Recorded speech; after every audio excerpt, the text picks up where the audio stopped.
साथियों, अभी पिछले कुछ दिनों में इस व्यक्ति ने अपनी पूरी जी जान लगा दी कि वो इंडिया अलायंस में घुस जाए।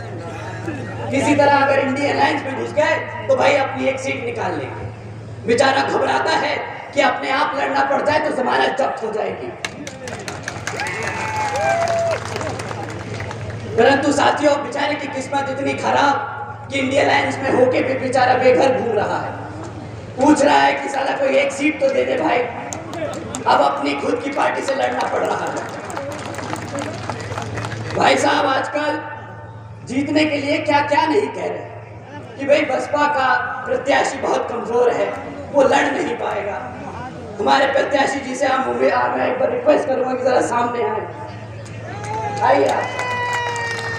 अब बताइए साथियों, अगर हमारे प्रत्याशी आपको कमजोर लग रहे हैं, अगर आपको हमारे प्रत्याशी किसी भी तौर तरीके से लग रहे हैं कि वो आपके बीच में खड़े होकर आपके हकों के लिए नहीं लड़ सकते, तो साथियों आप यहाँ पे अपने हाथ ना उठाएं। परंतु अगर आपको लगता है कि हमारे प्रत्याशी उतने ही मजबूत है जितना हमारा कैडर, उतने ही मजबूत है जितने हमारे कार्यकर्ता, तो आप सब अपने हाथ उठाएं और बताएं कि यहाँ पे सामने वाले की जमानत जब्त होने वाली है और यही प्रत्याशी उसको वो मुंहतोड़ जवाब देने वाले हैं।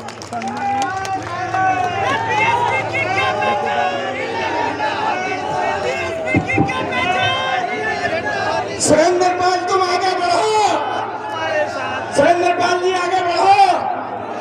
सुरेंद्र पाल जी आगे बढ़ो।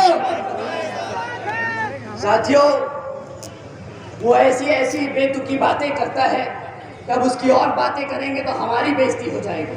तो अब हम इससे आगे बढ़ते हैं। समाज को जागरूक करके, वोट डाल के अपने लोगों को सत्ता में बिठाकर उन लोगों के लिए न्याय मिले। साथियों, पिछले कुछ सालों से आप लोगों के बीच में इन विरोधी पार्टियों ने किस्म किस्म के लोग छोड़ रखे।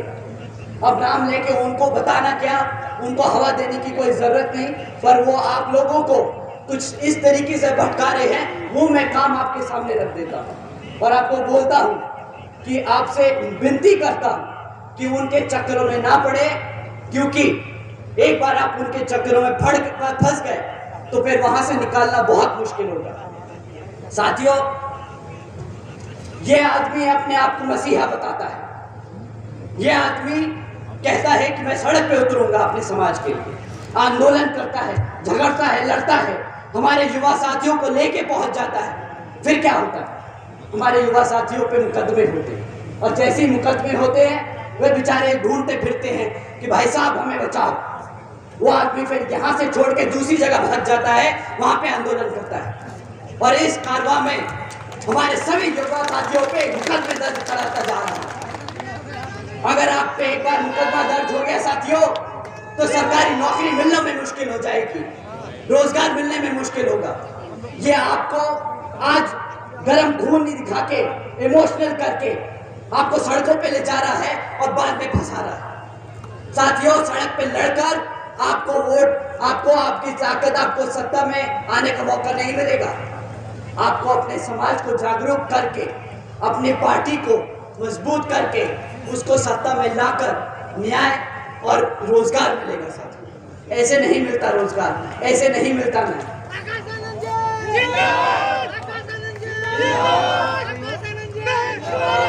साथियों, अभी पिछले कुछ दिनों में इस व्यक्ति ने अपनी पूरी जी जान लगा दी कि वो इंडिया अलायंस में घुस जाए। किसी तरह अगर इंडिया अलायंस में घुस गए तो भाई अपनी एक सीट निकाल लेंगे। बेचारा घबराता है कि अपने आप लड़ना पड़ जाए तो जमानत जब्त हो जाएगी। परंतु साथियों, बेचारे की किस्मत इतनी खराब कि इंडिया अलायंस में होके भी बेचारा बेघर घूम रहा है। पूछ रहा है कि साला कोई एक सीट तो दे दे भाई। अब अपनी खुद की पार्टी से लड़ना पड़ रहा है। भाई साहब, आजकल जीतने के लिए क्या क्या नहीं कह रहे कि भाई बसपा का प्रत्याशी बहुत कमजोर है, वो लड़ नहीं पाएगा। हमारे प्रत्याशी जी से मैं एक बार रिक्वेस्ट करूंगा कि जरा सामने आइए आप। अब बताइए साथियों, अगर हमारे प्रत्याशी आपको कमजोर लग रहे हैं, अगर आपको हमारे प्रत्याशी किसी भी तौर तरीके से लग रहे हैं कि वो आपके बीच में खड़े होकर आपके हकों के लिए नहीं लड़ सकते, तो साथियों आप यहाँ पे अपने हाथ ना उठाएं। परंतु अगर आपको लगता है कि हमारे प्रत्याशी उतने ही मजबूत है जितना हमारा कैडर, उतने ही मजबूत है जितने हमारे कार्यकर्ता, तो आप सब अपने हाथ उठाएं और बताएं कि यहाँ पे सामने वाले की जमानत जब्त होने वाली है और यही प्रत्याशी उसको वो मुंहतोड़ जवाब देने वाले हैं।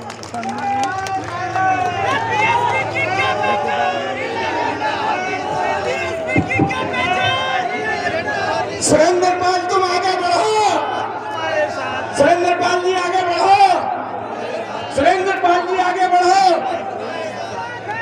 साथियों वो ऐसी ऐसी बेतुकी बातें करता है, तब उसकी और बातें करेंगे तो हमारी बेइज्जती हो जाएगी, तो अब हम इससे आगे बढ़ते हैं। साथियों जैसा कि आप जानते हैं कि अब लोकसभा चुनाव हो रहे हैं, तो ये किसी भी तरीके के हथकंडे अपनाएंगे, झूठी अफवाह फैलाएंगे, ये बेचारे नीला पटका पहन के आएंगे, अगर उनका नीला पटका फेल हो जाए तो पार्टी का नाम भी बदल लेंगे, हमारे संस्थापक का नाम रख लेंगे, परंतु आपको इनकी बातों में नहीं आना।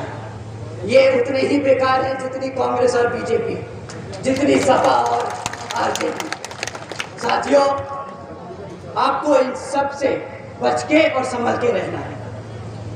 ये बहुत जरूरी है कि आप लोग अपने पार्टी के मूवमेंट को मजबूत करते चले और लोगों में आपके कार्यकर्ता आपके प्रत्याशी के बारे में सही बातें आगे रखते रहें और सबको बताते रहें कि आपको इस बारी हाथी के सामने वाला बटन दबाकर यहाँ पर बहन जी के हाथ मजबूत करने का काम करना है। साथियों आगे की 3 लाइनें मैं वो बोल रहा हूं जो बहन जी ने मुझसे बोला लिखा बोलने को। साथियों ये मैं बहन जी के शब्द आपसे दोहरा रहा हूं। बहन जी ने कहा कि उनकी खास तौर से आदरणीय बहन जी की अपील है कि इस समय देश में हो रहे लोकसभा आम चुनाव में आप सभी लोगों को हर मोर्चे पे सावधान रहना होगा। आप लोगों का वोट बहुत कीमती है। आपका वोट कोई खरीद ना सके, आपका वोट कोई लूट ना सके, आपका वोट कोई किसी तरह कब्जा ना सके। साथियों जाति बिरादरी, धन बल, मंदिर मस्जिद या किसी भी विभिन्न आदि के नाम पर कोई स्वार्थी अपने जाल में फंसाकर आपका वोट का कोई दुरुपयोग ना कर ले, क्योंकि देश के हर एक महिला पुरुष व सभी युवा साथियों को आदरणीय बाबा साहब डॉक्टर भीमराव अंबेडकर जी के दिए हुए इस वोट की ताकत को आप ज़ाया ना करें। साथियों अब अंत में मैं अपनी बात खत्म करने से पहले मैं आप सभी को अपने महान सभी संतों, गुरुओं व महापुरुषों को, जिसमें खासकर महात्मा ज्योतिबा फूले, छत्रपति शाहू जी महाराज, नारायण गुरु, पेरियार रामास्वामी जी, बाबा साहब डॉक्टर भीमराव अंबेडकर जी एवं मान्यवर साहब श्री काशीराम जी को नमन करता हूँ। आप सभी का मैं एक बार फिर से दिल से धन्यवाद करता हूँ कि आप सब आज इतनी बड़ी संख्या में यहाँ इकट्ठे हुए और यहाँ पे हम सबको सुनने आए, तो आप सभी का मैं तहे दिल से धन्यवाद करता हूँ। यहाँ मौजूद सभी मीडिया बंधु, हमारे बीवीएफ की नौजवान साथी, हमारे स्टेट के कमेटी के सभी जिम्मेदार पदाधिकारी एवं कार्यकर्तागण, आप सभी का भी मैं तहे दिल से धन्यवाद करता हूं। और साथियों आने वाले लोकसभा आम चुनाव में आप हाथी वाले निशान के सामने वाला बटन दबाकर यहाँ बीएसपी को विजय बनाएं और बहन जी के हाथ मजबूत करें। जय भीम, जय भारत। बहुजन